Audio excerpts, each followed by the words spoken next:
মনে করলেন এই ভারতে এসে বসবাস করছে তারা। দ্বিতীয়ত আরেকটু জানতে হবে, যারা বৈধ পাসপোর্ট নিয়েও এসেছে, ভিসা নিয়ে এসেছে, কিন্তু ভিসা শেষ হয়ে যাওয়ার পরে সরকারকে না জানিয়ে চুপি চুপি বৈধ। আমরা খাওয়ার আগে শিখবো তো নাকি? তাহলে আমাদের সমাজের ওপার বাংলা থেকে আসা যে মানুষগুলো, এইবার তারা চিন্তা করুন যে তারা হয়তো পালিয়ে পালিয়ে চলে এসেছে, না হয় পাসপোর্ট করে এসে ভিসা শেষ হয়ে যাওয়া যায়নি। ঠিক বললাম? খ্রিস্টান, বৌদ্ধ, শিখ, জৈন, পার্সি ভাগ করা নাই সংবিধানে।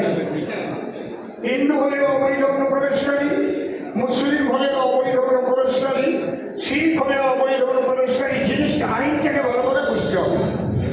আমি আন্দাজে বক্তব্য রাখলে কিন্তু হবে না। বুঝে গেলে একটু পর্যন্ত আমরা আসলাম, তাহলে আমরা বুঝে নিলাম